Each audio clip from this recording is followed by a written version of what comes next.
Baik, bismillahirrahmanirrahim. Assalamualaikum warahmatullahi wabarakatuh.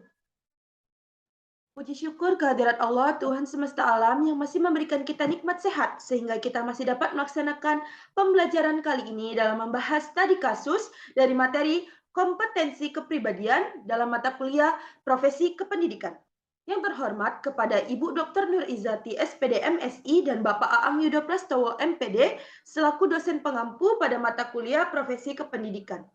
Kami dari kelompok 4 dengan saya, Dinda Firdawati dengan NIM 20030200018 dan rekan saya Nia Kurniawati dengan NIM 20030200058 dan rekan saya Sophia dengan NIM 200302063 yang akan membahas tadi kasus kali ini dalam kasus yang kedua.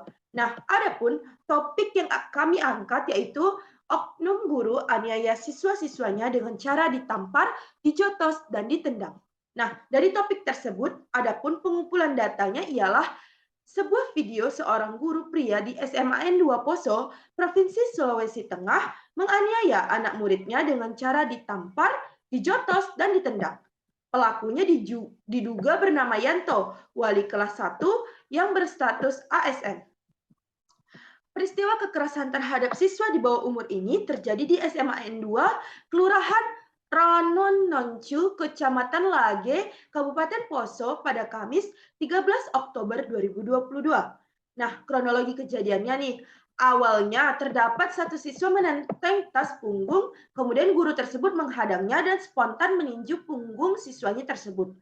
Tak sampai di situ saja, meski anak muridnya tersebut sudah berada di dalam kelas, oknum guru tersebut masih mengikuti dan terus menyerang muridnya dengan cara menampar wajah dan menendang ke bagian perutnya. Nah, mendapat perlakuan tersebut, siswa yang dipukuli tak dapat berbuat apa-apa dan hanya bisa pasrah atas penindakan yang diterimanya. Selain melakukan penyerangan terhadap satu siswanya, oknum guru tersebut juga melakukan tindakan kekerasan terhadap salah satu muridnya yang lain. Tak jauh berbeda dengan tindakan yang pertama. Kepada salah satu muridnya yang lain, oknum guru tersebut juga melakukan hal yang sama, bahkan HP milik korban pun ikut dirampas dan dibuangnya. Guru tersebut juga mengeluarkan kata-kata tak senonoh yang tidak seharusnya dikeluarkan seorang guru kepada muridnya. Bahkan ironisnya, perlakuan kasar tersebut justru terjadi di depan siswa-siswi yang masih berusia di bawah umur. Nah, selanjutnya kita akan membahas mengenai analisis data yang akan dibahas oleh rekan saya Sophia. Kepada Sophia disilahkan. Baik, terima kasih moderator. Selanjutnya yaitu analisis data. 1. Identifikasi masalah. Tindakan kekerasan yang dilakukan serta perkataan kotor yang diucapkan oleh guru terhadap siswa mencerminkan kompetensi kepribadian guru yang rendah. Tindakan kekerasan dan ujaran kata kotor ini sangat berpengaruh pada mental dan emosional anak. Yang kedua, analisis penyebab. Adapun penyebab terjadinya tindakan kekerasan guru terhadap siswa sebagai cerminan rendahnya kompetensi kepribadian guru tersebut adalah diduga sebagai berikut. Sisi pertama dari kelemahan atau kesalahan siswa, di mana sikap dan perilaku siswa dinilai terlampau nakal, meski sudah dididik dengan cara halus, tetapi tetap tidak ada perubahan sikap dan perilaku.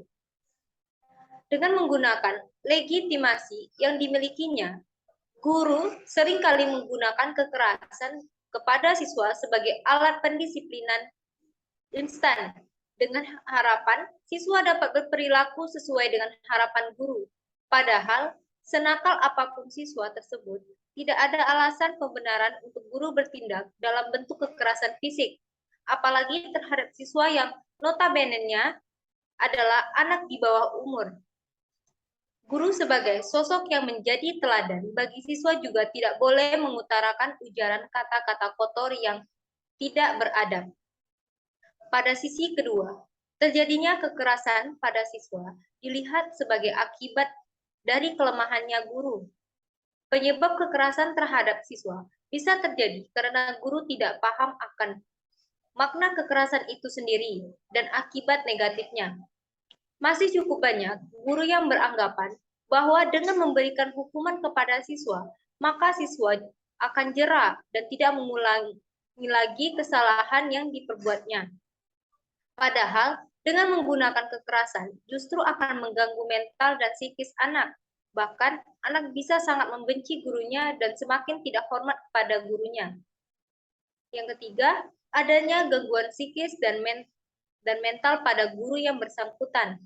Entah itu disebabkan oleh masalah keluarga ataupun beban kerja yang terlalu berat yang dirasakan tidak sepadan dengan upah atau gaji yang diterima.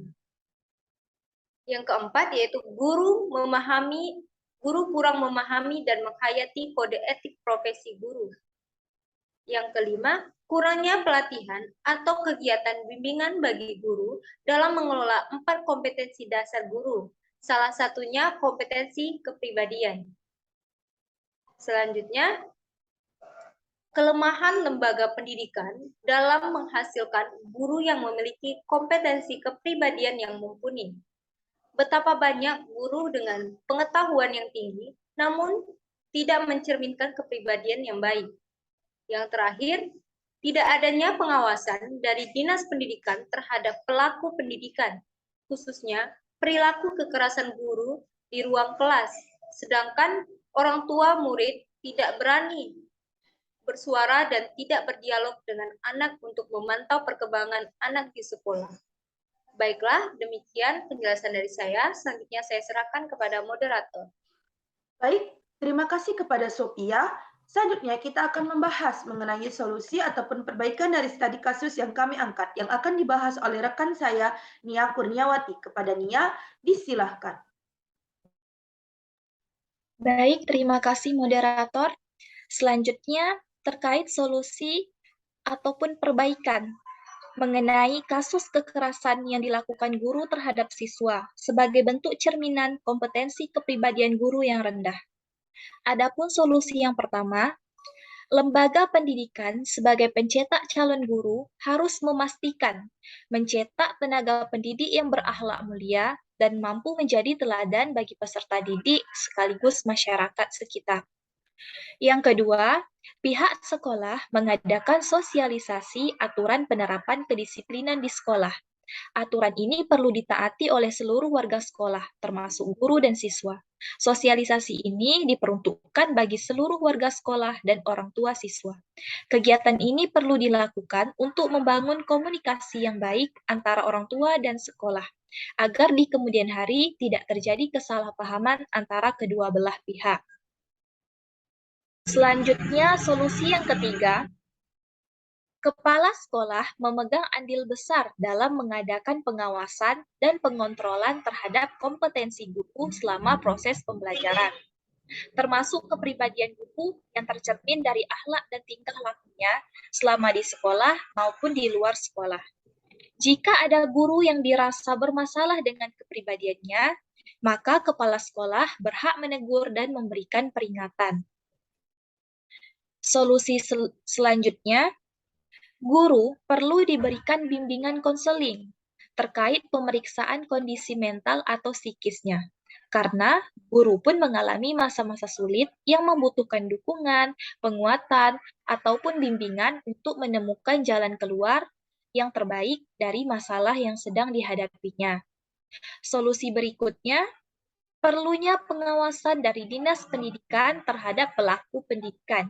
Bila perlu, pengawasan ini dilakukan secara tiba-tiba, tanpa ada pemberitahuan terlebih dahulu kepada pihak sekolah, agar apa yang dilihat selama pengawasan benar-benar murni tanpa adanya rekayasa ataupun manipulasi.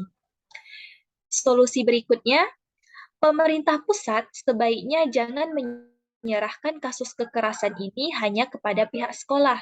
Dengan kata lain, pemerintah tidak diperbolehkan membiarkan kepala sekolah untuk menghadapi dan menanggung resikonya sendiri. Pemerintah harus ikut campur tangan dalam menghadapi persoalan kekerasan terhadap siswa atau anak ini. Tentunya harus dilandasi dengan penerapan undang-undang dan peraturan yang tegas serta relevan. Berikutnya, pemerintah pusat dan daerah harus membuat program pelatihan guru. Mereka dilatih perihal cara mencegah, menangani, dan mengatasi kekerasan. Dengan demikian, mereka bisa membuat kebijakan dalam memperkuat keragaman dan mengatasi kekerasan dalam pendidikan nantinya. Berikutnya, organisasi profesi guru juga hendaknya secara berkala mengadakan pelatihan dan bimbingan bagi para guru dalam memahami dan menghayati kode etik profesi guru, serta upaya pengelolaan 4 kompetensi dasar yang harus dimiliki oleh guru. Demikian penjelasan dari saya kembalikan kepada moderator. Baik, terima kasih kepada Nia Kurniawati yang sudah membahas mengenai solusi yang akan diberikan dari studi kasus ini. Nah, itu tadi pembahasan dari kelompok kami mengenai studi kasus dari materi kompetensi kepribadian. Kami dari kelompok 4 berterima kasih atas segala perhatian telah diberikan dan mohon maaf bila ada salah kata dalam penyampaian. Saya akhiri, billahi taufiq wal hidayah. Wassalamualaikum warahmatullahi wabarakatuh.